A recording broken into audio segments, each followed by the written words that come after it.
This one, I'm going to have to combine this one because my camera's running low. This is for Frank and Scott.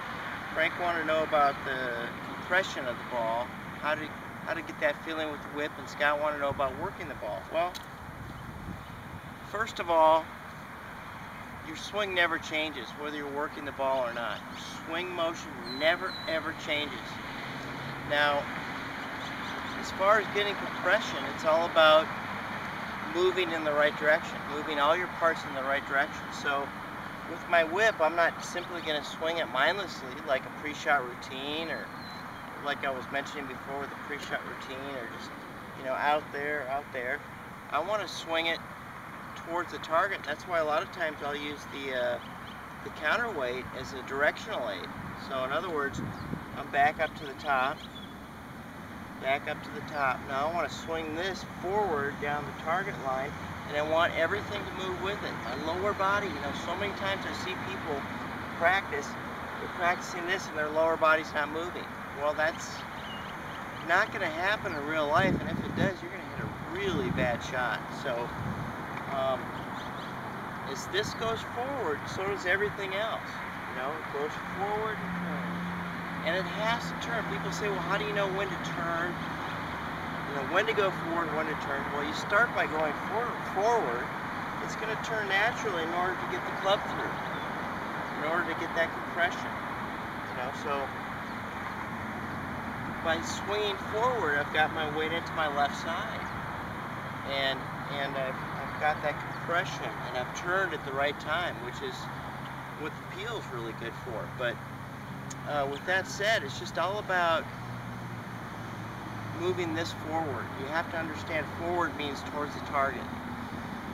If you understand that, compression and forward shaft lean and all that stuff that people work on, and you know, it's true, it's correct, it'll happen naturally. You won't have to work so hard on it.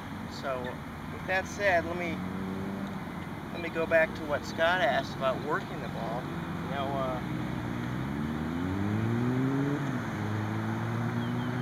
it's so much simpler when you realize you don't have to change your swing. Okay? So if I want to hit a little draw,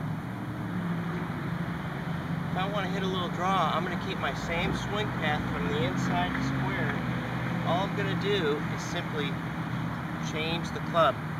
Now I've changed it. I haven't just moved my hands this way. I've changed the club slightly, so now it's closed, right? I'm going to make my normal swing path, inside to square. And it should draw a little bit and make a decent swing.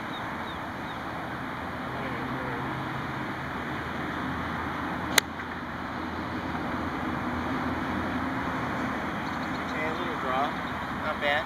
Now if I want to fade it, I'm simply going to open up the club face, open up the handle in my hands, and make the same swing.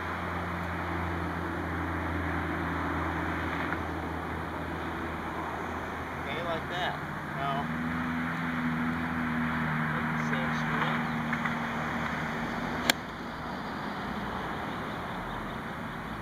Definitely a cut shot. Now if I want to hit it low or high, I'm going to get two shots out here quickly. Low or high. Low, I'm going to choke up a little bit and move as close as I can to the ball. That's all. I'm going to make the same swing. I learned this watching Tom Purser in the clinic one day, and I couldn't believe it worked, but it really does. It makes it simple. So I'm just going to stand as close as I can to it. Make the same swing. Pretty low. Now if I want to hit it high, do the opposite.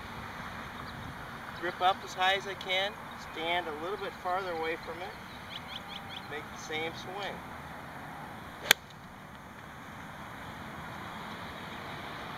Very high. Now let's see if I can hit one actually decent. Well, at my target, let's say I'm going to hit it high at my targets. Okay? Make the same motion.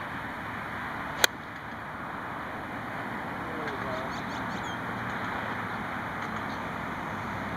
Not bad. Thank you.